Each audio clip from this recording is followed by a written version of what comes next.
ချင်းသီလကောင်းမွန်တဲ့ပုဂ္ဂိုလ်တွေဟာရှေ့မှာမဟုတ်တာမလုပ်သလိုကွယ်ရမှာလည်းပဲမဟုတ်တာလုပ်လို့မရှိကြဘူးကိုချင်းသီလကောင်းပြီဆိုလို့ရှိရင်မြည်သည့်နေရာမှာပဲနေမဟုတ်တာလုပ်လို့မရှိကြတော့ဘူးသို့သောကိုချင်းတရားဆိုတာလူတိုင်းတော့ကောင်းကြတာမဟုတ်ဘူးပေါ့ကိုချင်းတရားကောင်းမှုဆိုတာအတော်ကြိုးစားရမှာဖြစ်ပါပုရုဇဉ်ရဲ့သဘာဝလျောက်ကိုချင်းတရားနဲ့ပတ်သက်လာလို့ရှိရင်လူရှိသူရှိမှာတော့မကောင်းတာမလုံးဝညတော့လည်းပဲ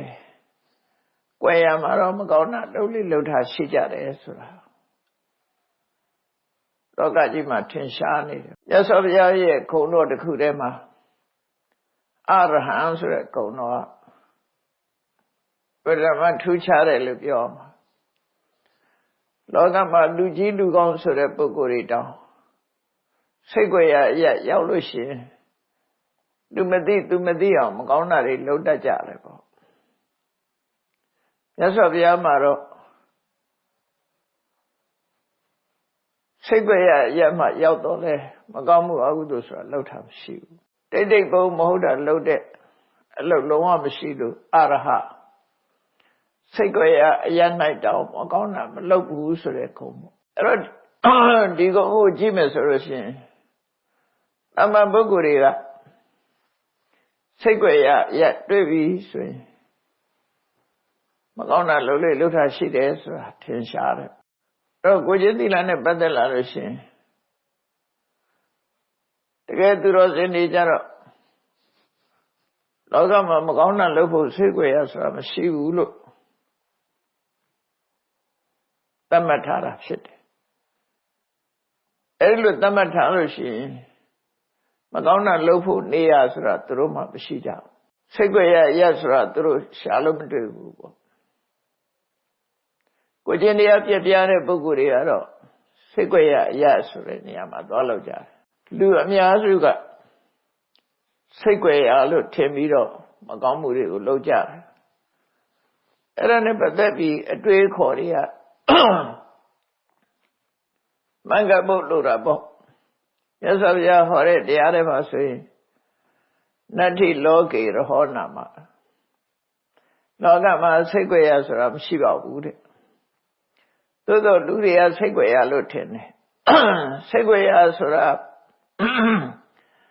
ဘယ်သူမှမမြင်တဲ့နေရာဘယ်သူမှမရှိတဲ့နေရာကိုစိတ်ကြွယ်ရလို့ပြောကြတာကိုတယောက်တည်းပဲတခြားပုဂ္ဂိုလ်ဘယ်သူမှမရှိဘူးဘယ်သူမှမမြင်နိုင်ဘူး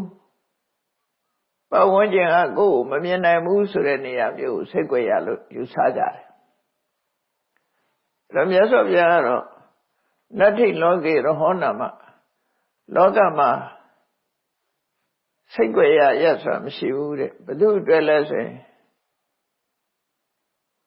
ပါပကမ္မပကရုပ္ပတောမကောင်းတဲ့အလုပ်လုပ်ချင်တဲ့ပုဂ္ဂိုလ်ဖို့စိတ်ကြွယ်ရဆိုတာမရှိဘူးရသောအဖြစ်လူတွေဟာကောင်းတဲ့အကျင့်တွေကြတော့သူရှိမှပြသကြတာမဟုတ်တဲ့အလုပ်မကောင်းတဲ့အလုပ်ဆိုရင်တော့ကြွယ်ရမှာပုံရှုကွယ်ရှုလုပ်လို့ရှိကြတာအဲ့ဒါကြောင့်မို့လို့မကောင်းမှုအကုသိုလ်လုပ်တာဟာစိတ်ကြွယ်ရရှိတယ်လို့တမန်ပုဂ္ဂိုလ်တွေကထင်ပြီးမဲ့ပညာရှိသူတော်ကောင်းတွေကတော့မကောင်းတဲ့အလုပ်ကိုလုပ်ဖို့စိတ်ကြွယ်ရဆိုတာမရှိပါဘူးမကောင်းတဲ့အလုပ်ကိုလုပ်တဲ့ပုဂ္ဂိုလ်ဟာသူကသူစိတ်ကြွယ်ရလို့ထင်နေပေမဲ့လို့စိတ်ကြွယ်ရမဟုတ်ဘူးဆိုတာကိုပြတာပဲဖြစ်တယ်နတ္ထိလောကေရဟောနာမပပကမ္မပကရုပ္ပတောမကောင်းမှုအကုသိုလ်ကိုပြုလုပ်တဲ့ပုဂ္ဂိုလ်ဖို့လောကမှာစိတ်ကြွယ်ရဆိုတာမရှိဘူးတဲ့ဘာကြောင့်မရှိတာတော့ဆိုရင်အတ္တတိပုရိသသန္တာတိယတိကဟတိဝါနာဝကိုယ်ကစိတ်ကြွယ်ရလို့ထင်နေပေမဲ့လို့အဲ့ဒီနေရာမှာကိုယ်ကိုကြည့်နေတဲ့မျက်လုံးလေးဆိုတာ လူထဲမှာလည်းမဟုတ်ဘူး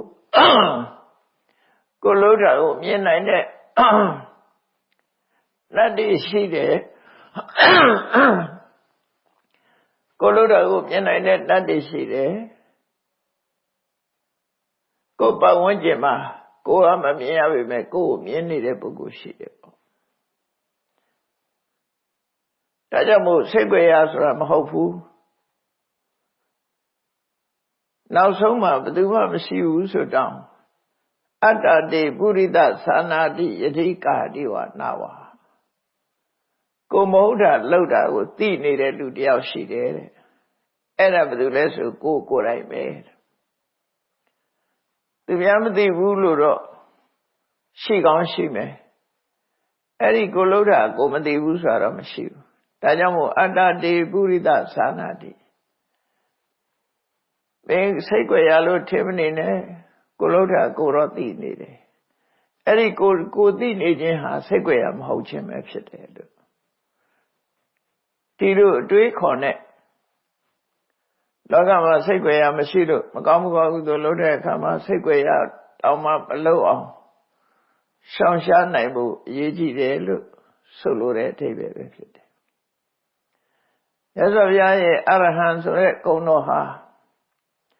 လောကလူသားတွေကစိတ်ကြွယ်ရတွေ့လို့ရှိရင်မကောင်းတာလုပ်တတ်ကြတော့လေမြတ်စွာဘုရားကမြတ်စွာဘုရားဖို့မကောင်းမှုဆိုတာလုံးဝမပြုလို့စိတ်ကြွယ်ရမှတောင်မကောင်းမှုပြုတယ်ဆိုတာမရှိလို့ဒီဂုဏ်တော်ကြီးကိုရရှိထားတာဒီအည်ချင်းတစ်ခုကိုရရှိထားတာအဲ့တော့စိတ်ကြွယ်ရကိုမကောင်းမှုမလုပ်ဘူးဆိုတဲ့ပုဂ္ဂိုလ်မှတကယ်ကိုကျင့်တရားပြည့်ဝတဲ့ပုဂ္ဂိုလ်လို့ဆိုရမှာဖြစ်တယ်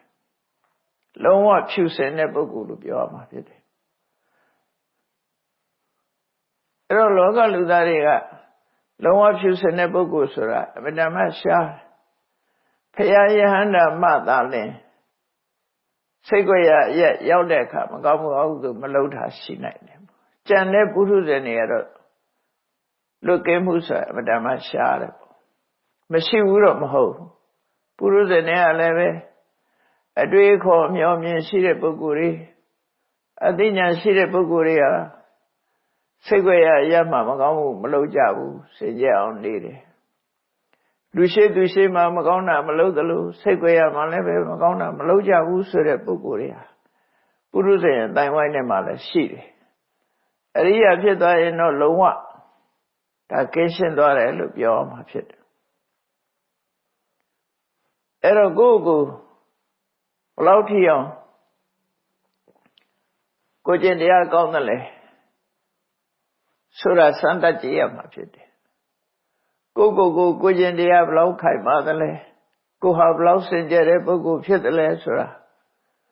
စိတ်ကြွယ်ရရောက်တဲ့အခါမှာလူရှိသူရှိမှမလုပ်ရတဲ့အလုပ်မျိုး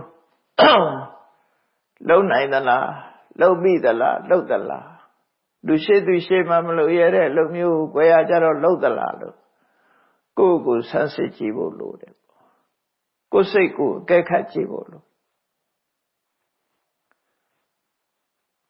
အဲ့ဒါကို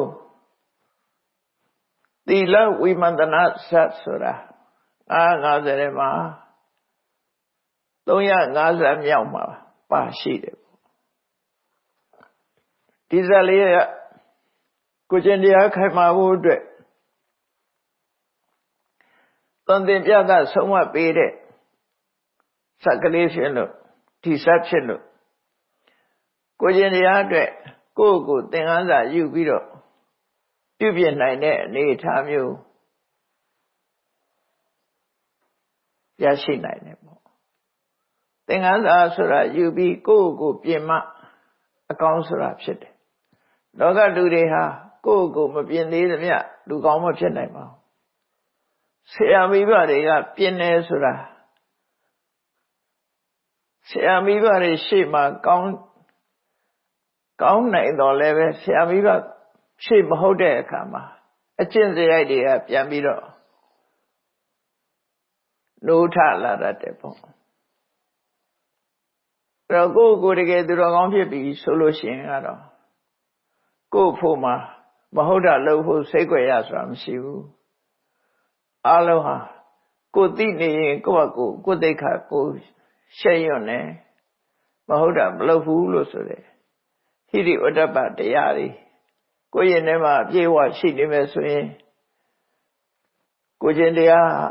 ကိုယ်တဏ္ဍာမှာအပြည့်အဝရရှိပြီးတော့စိတ်ကြွယ်ရမှတောင်းကိုယ်ကျင်တရားကောင်းမွန်တဲ့ပုဂ္ဂိုလ်မျိုးဖြစ်လာနိုင်တယ်။အဲ့တော့ပုရုဇဉ်နေနဲ့ဒီအဆင့်ရောက်အောင်ကိုပဲကြိုးစားသင့်တယ်ပေါ့။ဒီအဆင့်ရောက်အောင်ပဲကြိုးစားသင့်။အခြားသောတပန်သဂရကအနာကအဆင့်တွေသာထားကြည့်။ကိုယ့်ရဲ့ကိုယ်ကျင်တရားခိုင်မာမှုဟာ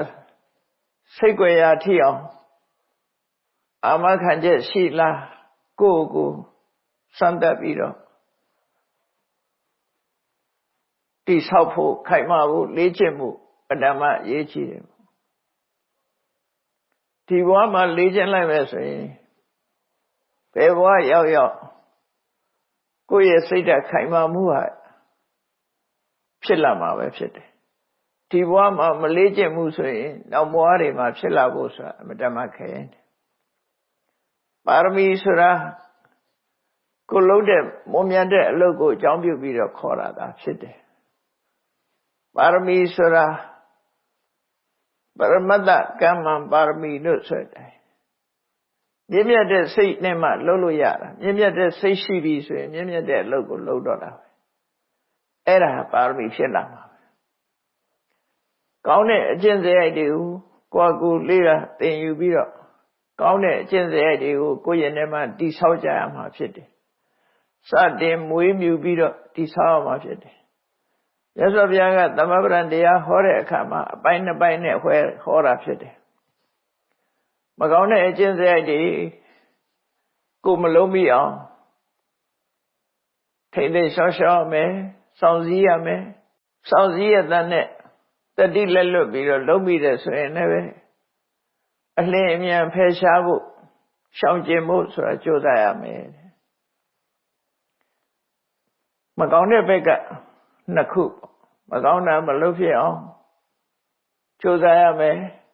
လုံးမိလို့ရှိရင်လည်းနောက်ထပ်ဆက်မလုပ်ဖို့ရကြိုးစားရမယ်ကောင်းတာနဲ့ပတ်သက်လာလို့ရှိရင်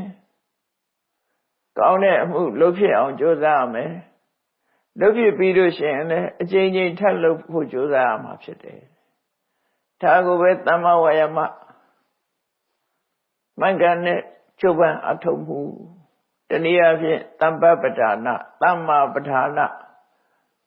မင်္ဂန်သောကျုပ်ပန်းအထုံမှုလို့ဆိုတာအဲ့ကို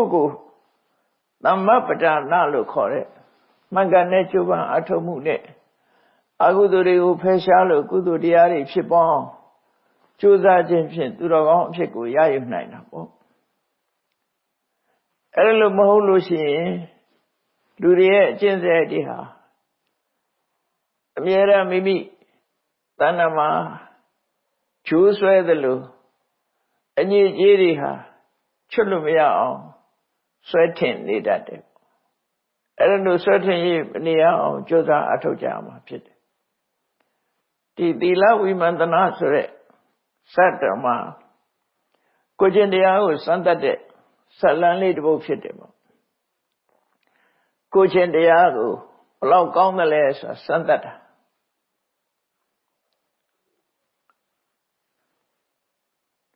ဒီဇာတ်လမ်းဖြစ်ပေါ်လာပုံကတော့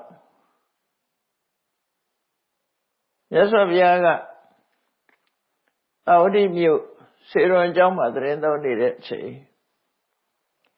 မြတ်စွာဘုရားကစေရွန်ကျောင်းမှာသရင်သုံးနေရဲ့ရှိနေတဲ့အချိန်မှာမြတ်စွာဘုရားနဲ့အတူတကွစေရွန်ကျောင်းမှာနေထိုင်ကြတဲ့ယဟန်900ဟာတရားအထုတ်နေတဲ့တရားအထုတ်ဖို့ကြိုးစားနေတဲ့ယဟန်တွေပဲဖြစ်တဲ့ကစားညတောင်းကောင်ရံကာလမှာကာမဝိတက်လို့ခေါ်တဲ့ကာမဂုဏ်အာယုံခံစားလို့တဲ့စိတ်တွေဖြစ်ပေါ်နေကြတယ်။ဘာကြောင့်လို့ဆိုရင်မြတ်စွာဘုရားလက်ထက်ကလူငယ်လူရွယ်တွေသာသနာ့ဘောင်ဝင်လာကြတယ်။တချို့လည်း မိသားစုအိမ်နောက်တွေကိုစွန့်ပြီးတော့သာသနာ့ဘောင်ဝင်ကြတာဖြစ်တယ်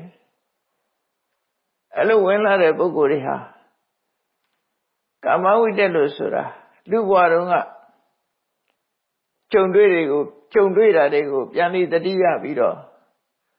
တွေးပြီးနေကြတဲ့ပုဂ္ဂိုလ်တွေလွမ်းဆွတ်နေကြတဲ့ပုဂ္ဂိုလ်တွေစေရုံเจ้าကတန်ဃာတွေထဲမှာဒါတွေရှိလာတယ်တချို့လဲလူဘဝကိုအားကြပြီးတော့စိတ်ကူးရင်နာတွေဖြစ်လာတယ်မြတ်စွာဘုရားကယဟန်တန်ဃာတွေကိုစောင့်ရှောက်တဲ့အနေနဲ့စောင့်ကြည့်နေတာဘယ်လိုထိစောင့်ကြည့်တော့ဆိုရင်ဥပမာပေးထားတာမျက်လုံးတစ်လုံးနဲ့ရှိတဲ့ပုဂ္ဂိုလ်မျက်စိတစ်လုံးသာရှိတဲ့ပုဂ္ဂိုလ်ဟာအဲ့ဒီမျက်စိလေးကောင်းတဲ့မျက်စိလေးပြတ်မသွားအောင်ထိမ့်သိမ်းစောင့်ရှောက်သလိုတဲ့သာသမီတူတဲ့ရှိတဲ့ပုဂ္ဂိုလ်ကလည်းဒီသာသမီလေးတူကိုပဲထိမ့်သိမ်းစောင့်ရှောက်သလိုသမရီဆိုတဲ့သားကောင်ဟာလည်းသူ့ရဲ့မြည်ဆံကိုထိမ့်သိမ်းစောင့်ရှောက်သလိုအမြဲတမ်းတတိထားပြီးတော့ယဟန်တွေကိုမြတ်စွာဘုရားကြည့်တယ်တရားနှလုံးသွင်းကြရလားကောင်းတဲ့စိတ်တွေစင်စဲမပြတ်ဖြစ်ရလားမကောင်းတဲ့အကုသိုလ်စိတ်တွေဝင်သလားဆိုတာကိုညပိုင်းမှာလည်းတေဘစက္ခုနဲ့ကြည့်တော်မူတာဖြစ်တယ်အဲ့လိုကြည့်တဲ့အချိန်မှာခုနကယဟန်တော်တွေအချို့ဟာလူဘဝကိုပြန်ပြီးတော့တွေးတောပြီးစိတ်ကူးရင်ကြတယ်သို့မဟုတ်ကြုံတွေ့ရတဲ့သူတို့ဘဝတွေကိုပြန်ပြီးတန်းတာနေတာတွေတွေ့တဲ့အခါမှာမြတ်စွာဘုရားကရှင်အနန္ဒာကိုခေါ်ပြီးတော့အနန္ဒာစေရုံကျောင်းထဲမှာနေတဲ့ကိုယ်တော်တွေအားလုံးကိုခန္ဓာကိုယ်ကြီးကျောင်းပေါဝမှာနေရခင်းပြီးတော့အဲ့ဒီခန္ဓာကိုယ်ကြီးကျောင်းပေါဝမှာစီဝေးဖို့ခေါ်လိုက်ဆိုပြီးတော့မြတ်စွာဘုရားစောဤတန်ဃာတွေကိုခေါ်လိုက်တာခေါ်လိုက်တော့တန်ဃာတွေကမြတ်စွာဘုရားစီရောက်လာကြအလုံးစုဝေးမိတဲ့အခါမှာဘာဟောတော့ဆိုပပကရဏီရဟောနာမနတ္ထိရှင်းပညာရှိတွေကတော့တဲ့စိတ်ကောင်းနှလုံးကောင်းရှိတဲ့ပညာရှင်တွေဟာမဟုတ်တာလို့ဖို့အတွက်စိတ်ကြွရမရှိဘူးဆိုပြီးတော့သူတို့ဟာမကောင်းမှုမလုံးမိအောင်ရှောင်ကြတယ်ဆိုတဲ့ရှေးကသူတော်စင်တို့ရဲ့ကျင့်ထုံးလေးတစ်ခုကိုမြတ်စွာဘုရားကရှင်းပြတာဖြစ်တယ်ဟောပြတာဖြစ်တယ်ဒါဘဝသင်္ကန်းစာယူဖို့အတွက်ငါတို့ကိုဘယ်သူမှမသိဘူးအလုံးဒါစိတ်ကြွရဖြစ်နေတယ်ငါတွေးတာဘယ်သူမှမသိဘူးငါလုပ်တာလည်းဘယ်သူမှမသိဘူးဆိုတဲ့စိတ်မမွေးပဲနဲ့စိတ်ကြွရသည်ပင်နဲ့စိတ်ကြွတဲ့အရာမဟုတ်ဘူးမကောင်းမှုအကုသိုလ်လုပ်ဖို့စိတ်ကြွရဆိုတာမရှိဘူးဆိုတာကိုပြသတဲ့အနေနဲ့မြတ်စွာဘုရားကဇလံတစ်ပုဒ်ကိုယဟန်တွေကိုဆုံးမဩဝါဒပေးတဲ့အနေနဲ့ဟောကြားခဲ့တာဖြစ်တယ်ပေါ့တခုသောဘုရားမှာဘုရားလောင်းဟာပါရဒတိမြို့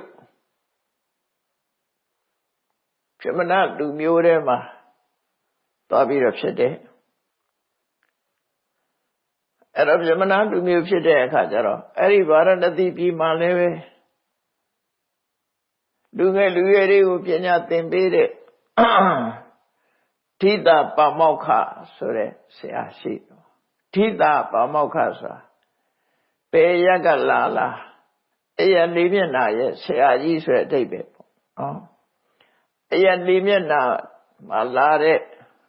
ပညာလိုလားတဲ့ပုဂ္ဂိုလ်ရဲ့အကြီးအကဲလို့ဒီစကားလုံးကိုယူပြီးတော့အခုတက္ကသိုလ်တွေဘာတွေမှာပါမောက္ခဆိုခန္ဓာတွေရှိတာရှင်းတော့ထိတာပါမောက္ခအဲ့ဒီဆရာစီရှင်းတော့တောင်မြောက်အယဒေသနယ်၄ရက်ကနေပြီးတော့တပည့်တွေပညာလာသင်ကြလို့နယ်၄ရက်ကပညာလာသင်ရတဲ့ဆရာသမားကိုထိတာပါမောက္ခလို့ခေါ်တယ်ရှေ့ကအဲ့တော့များသောအားဖြင့်တက္ကသိုလ်ပြည်မှာထိတာပါမောက္ခဆရာဆိုတာရှိတယ် အဲ့ဒီတက္ကသိုလ်ဆိုတာမြို့ရဲ့နာမည်ပဲအဲ့တုန်းကခဏခေတ်မှာတော့အဲ့ဒီ950ဇတ်တိရဲ့အသုံးနှုန်းကိုလိုက်ပြီးတော့တက္ကသိုလ်ဆိုတဲ့နာမည်တွေသုံးလာကြတာဖြစ်တယ်နော်အင်္ဂလိပ်လို University ဆိုတဲ့ပြန်တဲ့စကားတွေတက္ကသိုလ်လို့သုံးလာကြတယ်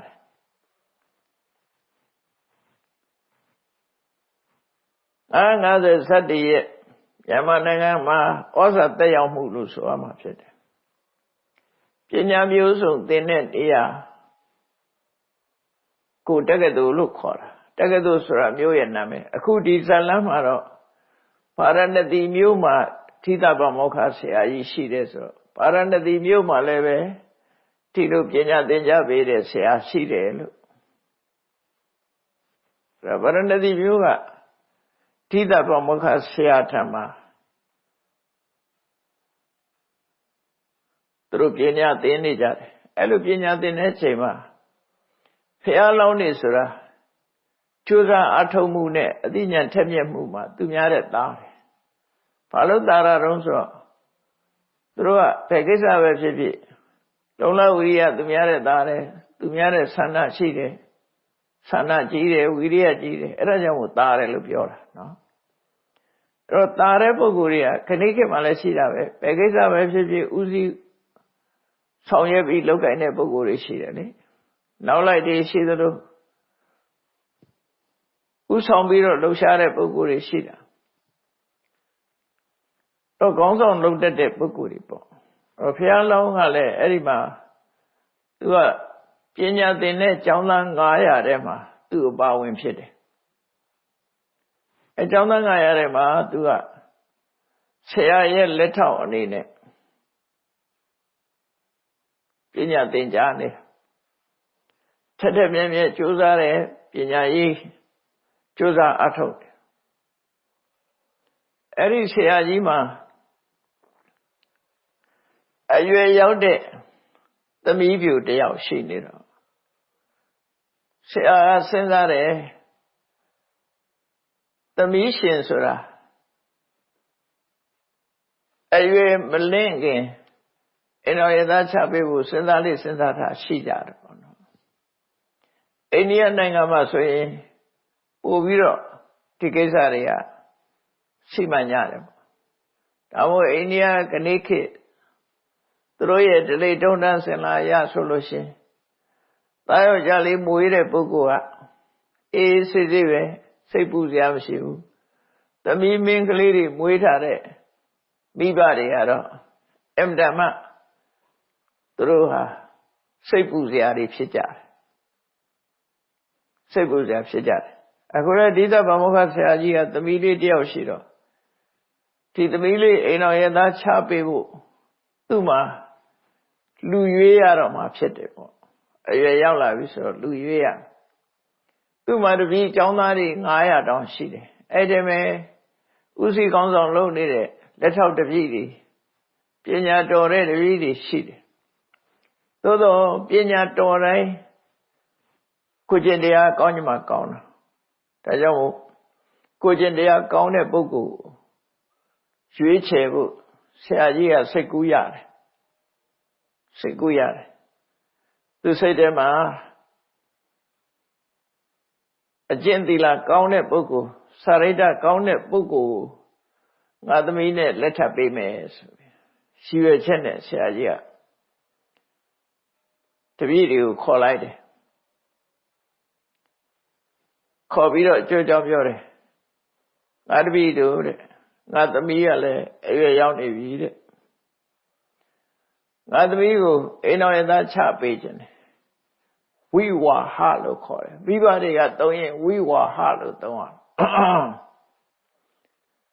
ဒီသမီးရှင်ဘက်ကပြောတာဝိဝါဟအိမ်တော်ဘက်သားရဲ့ရှင်ဘက်ကပြောရင်အာဝါဟအဲ့ဒါလည်းမှန်အောင်သုံးဖို့လိုတယ်ပေါ့နော်ဒါဗမာပြည်မှာလည်းဒီစကားလုံးကသုံးတာဒါပေမဲ့အခုတော့နည်းနည်းသုံးနေလာတော့မသိဘူးအာဝါဟဝိဝါဟမင်္ဂလာဆိုတာလေအာဝါဟနဲ့ဝိဝါဟဒါပါဠိစကားတွေခ နေ့မှာတော့ထိမ်းများလက်ထပ်တယ်လို့သုံးတာပဲများတယ်ထင်ပါရဲ့အာဝါဟဝိဝါဟဆိုတာသိပြီးတော့မသုံးကြဘူးအဲ့တော့အဓိပ္ပာယ်ကဘာလို့ဆိုအာဝါဟဆိုတာယောက်ျားလေးဘက်ကမိဘတွေကအမျိုးသမီးကိုလာပြီးတော့သမီးရှင်ထံကသမီးကိုလာယူသွားတာခေါ်သွားတာကိုအာဝါဟလို့ခေါ်တယ်သမီးရှင်ကနေပြီးတော့သူတို့သားလောင်းစီကိုပို့ပေးတာကြတော့ဝိဝါဟလို့ခေါ်တယ်သူတို့စီမှာထုံးစံကယောက်ျားလေးကအမျိုးသမီးအိမ်လိုက်တာမရှိဘူးအမျိုးသမီးကပဲယောက်ျားလေးအိမ်လိုက်ရမှာဒါအိန္ဒိယထုံးစံနော်အာဝါဟဝိဝါနှစ်ခုစလုံးဟာသူတို့သားဘက်ကနေပြီးသူတို့သမီးကိုလာခေါ်တာအာဝါဟသူတို့သမီးဘက်ကသူတို့သားအိမ်ကိုပို့ဆောင်ပေးတာဝိဝါဟအဲ့တော့ဒီလိသဗမောခဆရာကြီးကသူ့သမီးကိုသူတို့သားအိမ်ကိုပို့ပေးရအဲ့ဒီပို့ပေးတဲ့မင်္ဂလာလက်ထပ်ပွဲကိုသူလုပ်ဖို့စဉ်းစားတာအဲ့တပည့်တွေကိုပြောတယ်ငါသမီးရွယ်ရောက်လို့အိမ်တော်ဘက်စီငါပို့ပေးဖို့စီမံရလိမ့်မယ်အဲ့တော့အဲ့လိုပို့ပေးတဲ့အခါမှာသူတို့သမီးတွေအတွက်ဝတ်စားဆင်ဖို့လိုအပ်တယ်ပေါ့လက်ဝတ်လက်စားယရဏပစ္စည်းတွေရဖို့သင့်တယ်ရှားရမှာဖြစ်တယ်ဒီတိုင်းလက်ပလာသွားလို့မဖြစ်ဘူးထိုက်တဲ့ယရဏတွေရှင်မြတ်ပြီးတော့ငါသမီးကိုအိမ်တော်ဘက်ထံကပို့ဖို့ရှိတယ်မင်းတို့ကိုယ်ဆွေမျိုးကိုမိဘအိမ်ကိုသွားပြီးတော့ဘယ်သူမှမသိအောင်လက်ဝတ်လက်စားအဝတ်တန်းသားတွေကိုတိတ်တဆိတ်ရှူပြီးတော့ငါ့ကိုပေးကြလို့ဆိုပြီးတော့သူသမီးပေးစားမလို့ဆိုပြီးကျောင်းသားတွေကိုအဲ့လိုခိုင်းတာနော်ဘယ်သူမှမမြင်စေရဘူးဘယ်သူမှမမြင်အောင်တိတ်တိတ်ရှူဆောင်ပြီးတော့ငါစီကိုပေးကြအဲ့တယောက်ယောက်မြင်တဲ့ဟာမျိုးဆိုရင်တော့ဒါမယူဘူးဘယ်သူမှမမြင်အောင်တိတ်တိတ်ယူလာတဲ့ပစ္စည်းမျိုးကိုငါလက်ခံမယ်ဆိုဆရာကြီးကတပည့်တွေကိုမှားတယ်မှားတော့တပည့်တွေကလည်းဆရာကြီးပြောတဲ့အတိုင်းလုပ်ကြတယ်ပေါ့ကောင်းပါပြီဆိုပြီးတော့တပည့်တွေကအိမ်ပြန်သွားကြပြီးတော့အိမ်ကမိဘတွေဆွေမျိုးတွေညီကိုမောင်နှမတွေမမြင်တဲ့အချိန်မှာအဝတ်စားတို့လက်ဝတ်တစားတို့တိတ်တဆိတ်ခိုးပြီးတော့ယူလာကြတယ်တိတ်တဆိတ်ခိုးယူလာတယ်ခိုးယူလာပြီးတော့ဆရာကြီးကိုပေးကြတယ်ပေါ့ဆရာကြီးကလာပြီးနာမည်နဲ့ပစ္စည်းနဲ့တေချာဆင်းမှတ်ပြီးတော့သိမ်းထားလိုက်တယ်အဲ့ဒီမဲ့ကျောင်းသားတော်တော်များများအဲ့လိုခိုးပြီးတော့ယူလာပြီးတော့ပေးကြတာသူရဲ့တွေ့ရကြီးတွေပေးကြဒါပေမဲ့လို့တပည့်အချီးဆုံးလက်ထောက်ဆရာလုပ်နေတဲ့တပည့်ကတော့ဆရာကြီးခိုင်းတဲ့အတိုင်းဘာမှသူ့အိမ်သွားပြီးတော့ရှူဆောင်တာမလုပ်ဘူးအဝတ်စားလည်းမယူဘူးလက်ဝတ်တန်းစားလည်းမယူဘူးဆရာကြီးကိုဘာမှမပေးပဲနဲ့သူကဒီတိုင်းနေအဲ့တော့ဆရာကြီးကသူ့ကိုပြောတယ်ငါတို့ကြီးမင်းကတော့ဘာမှမယူလားလို့ဆိုဟုတ်ပါတယ်ဆရာဘာဖြစ်လို့မင်းမယူတာတုံးလို့ဆိုဆရာကပြောတယ်လေဘယ်သူမှမမြင်ခင်ယူလာတဲ့ပစ္စည်းကိုလက်ခံမယ်တိတ်တိတ်လို့ရမယ်လို့ဆရာကမှားထားတာကျွန်တော်စိတ်ထဲမှာစိတ်ကြွယ်ရဆိုတာကျွန်တော်မမြင်ဘူးတပည့်ကပြန်ပြပြစိတ်ကြွယ်ရဆိုတာမမြင်ဘူးတိတ်တိတ်ဆိတ်ဆိတ်ဘယ်သူမှမသိတဲ့ နေရာဆိုတာကျွန်တော်မတွေ့မိဘူးတဲ့ဒါကြောင့်မို့သူ့စိတ်ထဲမှာတော့ကွယ်ရမှာလို့ဖို့တခုမှကွယ်ရလို့မထင်ဘူးဆိုတဲ့အကြောင်းဆရာကြီးကိုပြောပြအသူပြောပုံလေးကိုမှတ်တမ်းတင်ထားတာပါတော့ဆိုနတ္ထိလောကေရဟောနာမပပကမ္မပကုပ္ပတောမဟုတ်တာလုပ်ဖို့အတွက်လောကမှာစိတ်ကြွယ်ရဆိုတာမရှိပါဘူးဆရာကြီးပတ္တန္တိဝနဗုဒ္ဓနိတော့မှာပဲဖြစ်ဖြစ်အိမ်မှာပဲဖြစ်ဖြစ်အိမ်ဆောင်တတ်တွေတောဆောင်တတ်တွေကိုယ်ဆောင်တတ်တွေကိုမမြင်ရတဲ့တရားတွေလောကမှာရှိနေကြတော့သူတို့ကမြင်မှာပဲတဲ့ကိုတိတ်တိတ်လို့လည်းသူတို့မြင်မှာပဲတဲ့အဲ့ဒါလို့နတ္တိမြင်တာကိုပဲတံပါလောမညတိရဟောကိုယ်ပဝန်းကျင်မှာကိုယ်ရှိနေတဲ့ရလုံးတွေရှိရတဲ့နဲ့မလိမ္မာတဲ့ပုဂ္ဂိုလ်ကတော့ငါလောက်တာဘယ်သူမှမသိဘူးလို့ထင်နေတယ်ဟုတ်လားအလုံးကမြင်ကြမှာပဲတဲ့ကိုယ်ကမမြင်ရပေမဲ့သူတို့ကမြင်ကြလိမ့်မယ်တဲ့အဲ့ဒါကိုပဲစဉ်းစားဉာဏ်မရှိတဲ့ပုဂ္ဂိုလ်တွေကတော့ဒါစိတ်ငြိမ်ရလို့ထင်ကောင်းထင်လိမ့်မယ်တဲ့ကျွန်ုပ်အနေနဲ့ပြောရမယ်ဆိုရင်အဟံရဟောနပတ္တာမိကျွန်ုပ်အနေနဲ့တိတ်တိတ်စိတ်ဆိုတဲ့ဟာစိတ်ကြွယ်ရဆိုတာကျွန်ုပ်လုံးဝမမြင်မိဘူးတဲ့စိတ်ကြွယ်ရရက်ဆိုတာဘယ်တော့မှမတွေ့ဘူးတဲ့သုံးဉဏ်ဝါပိနဝိဇ္ဇတိဘယ်သူမှမရှိဘူးဆိုတာလဲဘယ်သူမှမရှိတဲ့နေရာအရက်ဆိုတာလဲကျွန်ုပ်မတွေ့ဘူးတဲ့ကျွန်ုပ်ရှာကြည့်တာမတွေ့ဘူးဘယ်သူမှမတွေ့တဲ့နေရာသုံးညဘယ်သူမှမရှိတဲ့နေရာဆိုတာမရှိဘူးတဲ့ယထာအဉ္ညာနပတ္တမိကိုသွားလို့ကိုနေတဲ့နေရာတခြားလူဘယ်သူမှမတွေ့ရပေမဲ့လို့အတုံညာဟောတိတမယအဲ့ဒီနေရာကျွန်ုပ်ရှိနေတာပဲတဲ့ဆိုတော့အခန်းထဲမှာကိုတယောက်တည်းနေတာဘယ်သူမှမရှိဘူးဟုတ်တယ်တမန်လူကတော့မစင်စားဘူးဘယ်သူမှမရှိဘူးငါလောက်ချင်အောင်လုပ်မယ်လို့ထင်ကောင်းထင်လိမ့်မယ်တဲ့အဲ့ဒီမှာကျွန်ုပ်ရှိနေတယ်လေတဲ့ဘယ်သူမှမရှိတာမဟုတ်ဘူးတဲ့ဒါကြောင့်မို့လို့ empty place နော် empty room ဘာမှမရှိတဲ့နေရာဆိုတာမရှိဘူးလို့သူကပြောတာကိုရှိနေတာကိုကဒါဘာမှမရှိတဲ့နေရာမဟုတ်ဘူးတဲ့ကိုရှိနေတယ်ဘာသူမှမသိဘူးဆိုရင်ကိုသိနေတယ်ဒါဟုတ်ဆိုလို့လည်းပေါ့နော်ကိုမဟုတ်တာလို့တာကိုသိနေတာကိုကစိတ်ကြွယ်ရမဟုတ်ဘူးလို့ပြောတာ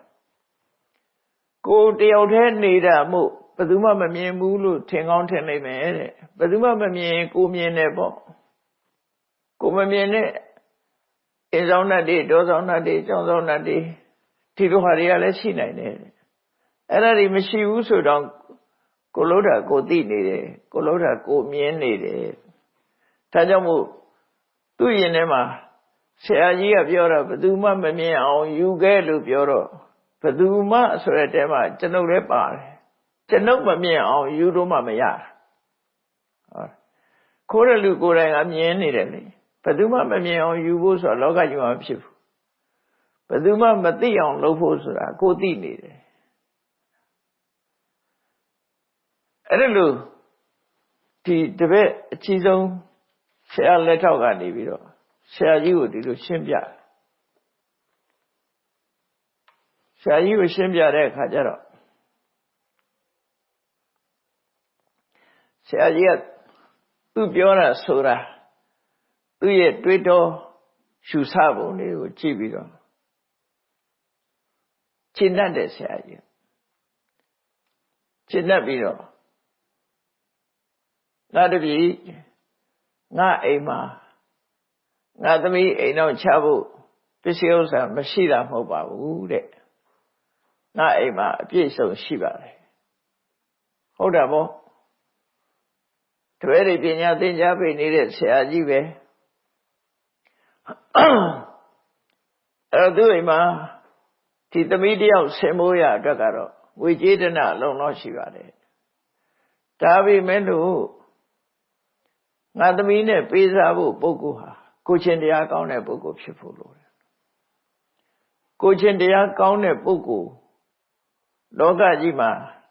ကိုချင်းတရားကောင်းတဲ့ပုဂ္ဂိုလ်နဲ့အိမ်တော်ရသားချပေးခြင်းလို့မင်းတို့ကျောင်းသားတွေကိုငါစုံစမ်းတာဖြစ်တယ်တဲ့အဲ့တော့ငါသမီးဟာမင်းနဲ့အတော်ဆုံးပဲသူ့ကိုရွေးချယ်လိုက်တာဘာမှယူမပေးတဲ့တပည့်ဘာမှအိမ်ကနေပြီးတော့လောတန်းစာခိုးပြီးတော့ယူမလာတဲ့တပည့်ကိုမင်းဟာအကျင့်စာရိတ္တကောင်းတယ်ကိုကျင့်တရားကောင်းတယ်ဒါကြောင့်မို့မင်းနဲ့ပဲတော်တယ်လို့ဆိုပြီးတော့သမီးကိုအစင်တသာအပြည့်ဝဆင်ပြီးတော့အဲ့တပည့်ကြီးနဲ့လက်ထပ်ပေးလိုက်တယ်ဟောတပည့်ကြီးနဲ့လက်ထပ်ပေးလိုက်ပြီးတော့ခုနတုန်းကအိမ်သွားပြီးတော့တိတ်တဆိတ်လောဝတ္တစာရှရဏပစ္စည်းတွေအဝတ္တစာတွေခိုးလာတဲ့တပည့်ကျောင်းသားတွေကိုတော့သူမှတ်ထားတဲ့အတိုင်းကဲမင်းတို့အိမ်မင်းတို့ပြန်ယူသွားကြတာလေးဆိုပြီးတော့အကုန်ပြန်ပေးလိုက်တယ်ဆရာကြီးကစမ်းသပ်တာဘယ်သူကိုကျင့်တရားကောင်းသလဲဆိုစမ်းသပ်တယ်အဲ့တော့ဆရာကြီးရဲ့သမီးကိုမျောလင်းတောင်းတပြီးတော့အိမ်ကလဲဝတ္တစာယရဏပစ္စည်းတွေခိုးယူလာခဲ့ကြတဲ့ကိုကျင့်တရားပြည့်ပြားတဲ့ကျောင်းသားတပည့်တွေဟာဆရာကြီးသမီးကိုလက်လွတ်ဆုံးရှုံးသွားကြတယ်ကိုကျင့်တရားကောင်းတဲ့ပညာရှိအတွေးခေါ်ကောင်းတဲ့ကိုကျင့်တရားကောင်းတဲ့တပည့်တယောက်သားလျှင်ကိုကျင့်တရားကိုအကြောင်းပြုပြီးတော့ဆရာကြီးသမီးကိုအိမ်တော်ဘက်ဖြစ်ရွေးချယ်ခွင့်ရသွားတယ်ပေါ့ဒီလိုဆိုလို့တာပေါ့အဲ့ဇလံမှာအဲ့တော့အဲ့ဒီဇလံရဲ့အနှစ်ချုပ်ကတော့ဒါလေးကိုပြောတာပဲဒါကိုသွန်သင်ပြတာတဲ့သဘောပဲအဲ့ဒီမှာမြတ်စွာဘုရားကဒီဇလံကိုဟောပြီးတော့ဖြည့်ဆွတ်ပြီးမြတ်စွာဘုရားဟောကြားတာတော့ပါတော့ဆိုဒုစစ်သောသသူစစ်သောသနန္ဒောသဒုက္ခဝဋ္ဌိတောဝိဇောသအထုဝသီလောသတေဓမ္မာဇဟုမတ္ထိကာအမည်နာမလေးတွေဖော်ထားတယ်လူ6ယောက်ကျောင်းသား6ယောက်အိမ်ကပစ္စည်းခိုးပြီးတော့ယူလာတဲ့ကျောင်းသား6ယောက်တယောက်ကဒုစစ်စာတယောက်ကသူစစ်စာတယောက်ကနန္ဒာတဲ့တယောက်ကဒုက္ခဝဋ္ဌိကာတယောက်ကဝိသတယောက်ကအတုဝသီလတို့သူတို့နာမည်တွေကိုထုတ်ဖော်ပြီးတော့တေဓမ္မာဇဟုမတ္ထိကာသူတို့ဟာဆရာကြီးသမီးရလို့စိတ်နဲ့ကိုကျင့်တရားကိုစွန့်ပစ်ခဲ့တဲ့ပုဂ္ဂိုလ်တွေဖြစ်တယ်ဟုတ်တယ်ကိုကျင့်တရားကိုစွန့်တဲ့ပုဂ္ဂိုလ်တွေဖြစ်တယ်ကိုငကအကျင့်ကောင်းလေးတွေကိုစွန့်ပစ်ကြတယ်တစုံတစ်ခုရလို့မှုကြောင့်ကိုကျင့်တရားပြက်ပြားသွားတယ်တေဓမ္မာဇဟုမတ္ထိကာတော့လောကလူတွေကတခုခုရလို့မှုနဲ့ကိုကျင့်တရားကိုစွန့်ပစ်ကြတယ်အလွယ်တကူဖယ်လိုက်ကြတယ်ကိုယ့်ရဲ့ကိုကျင့်တရားကိုအလွယ်တကူစွန့်လွတ်လိုက်ကြတယ်ပေါ့နော်သူတို့လည်းပဲလူတွေလိုက်တာကျင့်သုံးရမယ်ကိုကျင့်တရားတွေကိုစွန့်လွတ်လိုက်ကြတယ်ပြမနောစကတံဇဟေသဗ္ဗဓမ္မနပါရကုပြမနောစကထံဇဟေသဗ္ဗဓမ္မနပါရကုဆိုကိုကျင့်တရားနဲ့ပတ်သက်ပြီးတော့စဉ်းစားဉာဏ်ရှိပြီးကြိုးစားအထုတ်လို့ထုတ်တဲ့ကျောင်းသားအချီးဆုံးမြင့်မြတ်တဲ့ကျောင်းသားကတော့တဲ့ကထံဇဟေကိုကျင့်တရားကိုသူ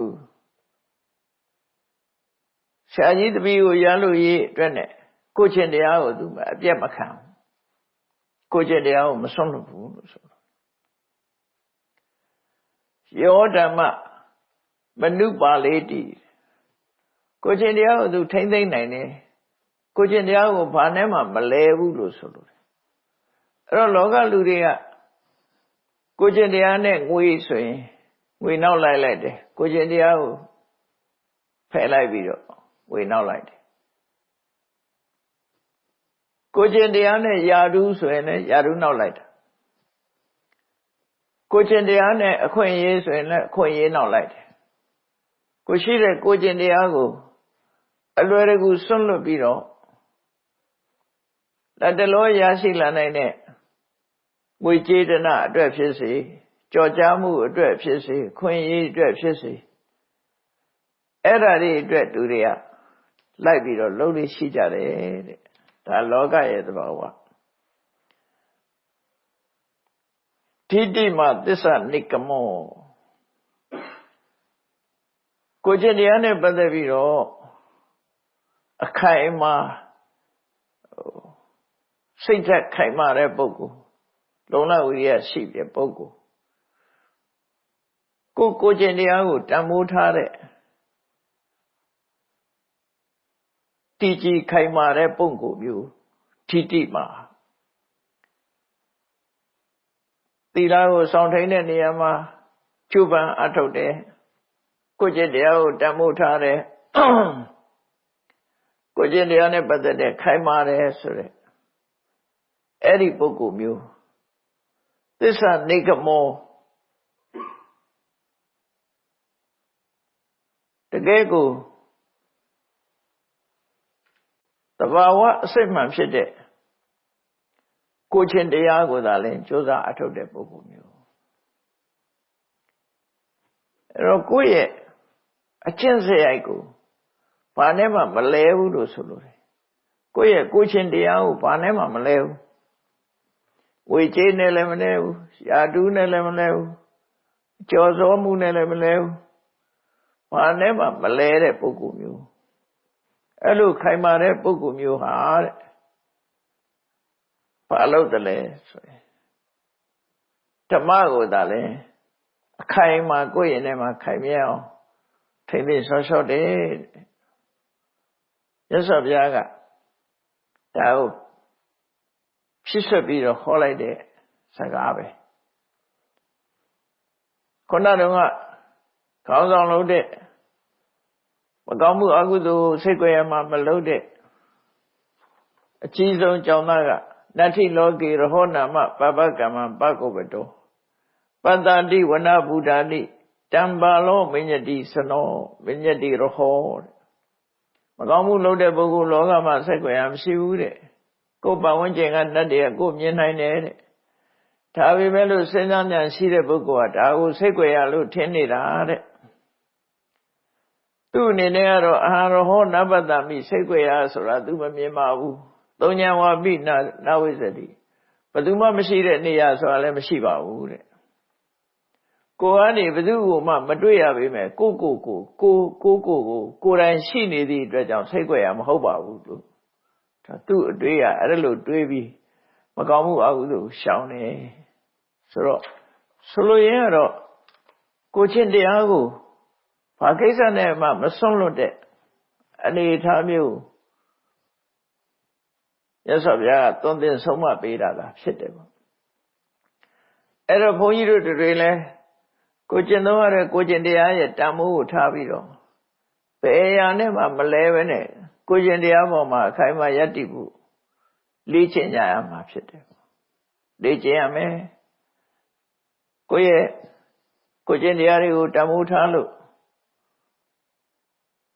စိတ်ကြွယ်ရမှာမကောင်းမှုအကုသိုလ်ကိုလုံးမဲ့ဆိုရင်ကိုယ်တိုင်မြင်နေတယ်စိတ်ကြွယ်ရဆိုတာမဟုတ်ဘူးကိုမြင်တယ်ကိုရှက်တယ်ဆိုတဲ့အသိစိတ်ဓာတ်တွေနဲ့မကောင်းမှုအကုသိုလ်မလုံးမိအောင်ထိမ့်သိမ်းဆောက်ရှောက်ကြရမှာဖြစ်တယ်လို့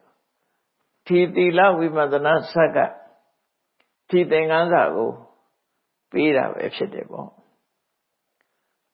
အဲ့တော့မြတ်စွာဘုရားကသာရကဒေသနာတွေဟောပြီးတဲ့အခါမှာအမြဲတမ်းသစ္စာ၄ပါးနဲ့ဒီကုန်းချုပ်တာဖြစ်တယ်သစ္စာ၄ပါးဆိုတာကိုရထားတဲ့ဘဝဟာဒုက္ခသစ္စာပဲ အဲ့ဒီဘဝရဲ့အကြောင်းဖြစ်တဲ့တဏှာဟာသမုဒိယသစ္စာဖြစ်တယ်ဘဝဟာဒုက္ခဘဝကိုဖြစ်စေတဲ့အကြောင်းတရားအဓိပရဏအကြောင်းတရားတဏှာကဒုက္ခသမုဒိယတန်တရားထဲမှာဒီဒုက္ခနဲ့ဒုက္ခသမုဒိယဒီနှစ်ခုနဲ့သွားနေတာပဲဖြစ်တယ်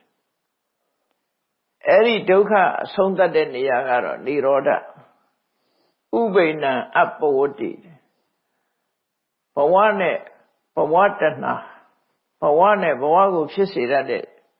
တဏှာဒီနှစ်ခုချုပ်ငြိမ်းသွားတာအဲ့ဒီနှစ်ခုမရှိတဲ့နေရာချုပ်ငြိမ်းတာနိဗ္ဗာန်ပဲဒါကိုစာပေကျမ်းကမှာဆိုလို့ရှိတယ်ဘဝဟာဒုက္ခသစ္စာဘဝရဲ့အကြောင်းဖြစ်တဲ့တဏှာသည်သမုဒိယသစ္စာအဲ့ဒီဒုက္ခသမုဒိယသစ္စာနှစ်ပါးတို့ရဲ့မဖြစ်ရဒီនិရောဓသစ္စာဥပိ္ပဏအပ္ပတ္တိនិရောဓအကျိုးလည်းမဖြစ်ဘူးအကြောင်းလည်းမဖြစ်ဘူးအဲ့တော့ဥပိ္ပဏအပ္ပတ္တိនិရောဓတတ္တဥပါယောဘက်ခောအဲ့ဒီနှစ်ခုစလုံးမဖြစ်တာသူ့ဟာသူမဖြစ်တာမဟုတ်ဘူး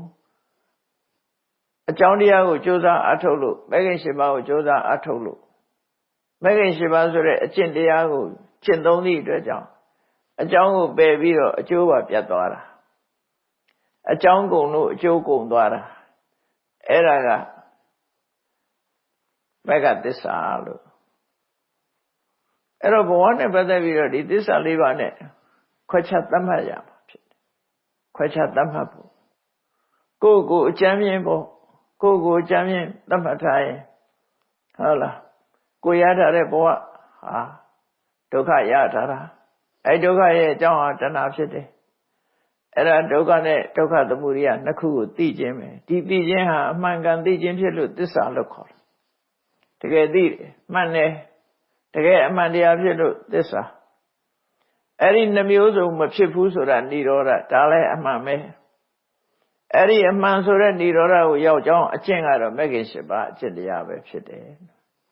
ဒီလိုမြတ်စွာဘုရားကဒုက္ခသမုဒိယဒုက္ခនិရောဓဒုက္ခនិရောဓ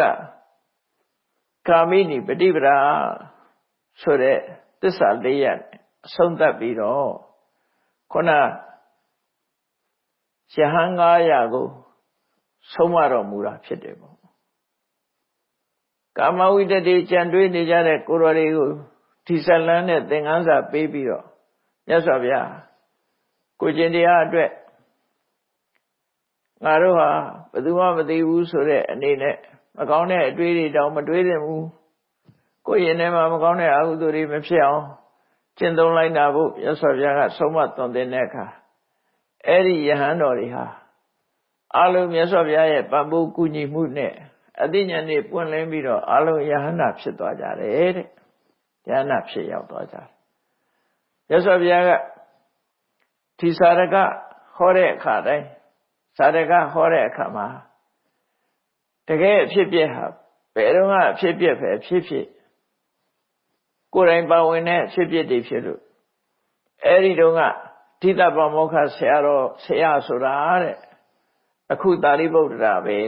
ဟိုတုန်းကသူဆရာကြီးလုပ်ခဲ့တယ်ပေါ့နော်အဲ့ဒီတုန်းကအသိဉာဏ်နဲ့စဉ်းစားဆင်ခြင်ပြီးမကောင်းမှုအဟုသို့မလုပ်ခဲ့တဲ့ကျောင်းသားကတော့တခြားလူမဟုတ်ဘူးတဲ့ငါကိုယ်တိုင်ပဲလို့အဲ့တော့ရင်းကျက်တဲ့အတွေးခေါ်ရှိတဲ့ပုဂ္ဂိုလ်တွေငါကိုယ်တိုင်ပဲဒီလိုတွေးခေါ်ပြီးတော့အမှန်ကန်ဆုံးဖြတ်ခဲ့တယ်ဆိုတာကိုမြတ်စွာဘုရားဒီဇတ်မှာဒီလိုဟောကြားခဲ့တာဖြစ်ပါတယ်သီလဝိမန္တနာဇတ်ကိုချင်းတရားနဲ့စိတ်ကြွယ်ရာဒီအကြောင်းတရားကိုမှတ်သားနာယူကြသဖြင့်မိမိတို့ဘဝအတွက်သင်္ကန်းစာရယူပြီးကိုယ်ဘဝကိုချင်းတရားပေါ်မှာတမ္မိုးထတတ်ရေးခြားအတွက်ကိုချင်းတရားကိုလဲခြင်းစွန့်ပစ်ခြင်းဆိုတာတွေမဖြစ်အောင်ကျင့်ကြံကြိုးကုပ်အထောက်ကြမှာဖြစ်တယ်လို့ကိုယ်စီမှတ်သားပြီးကိုကျင့်တရားကောင်းအောင်ကြိုးစားအထောက်နိုင်ကြပါစေကုန်သတည်း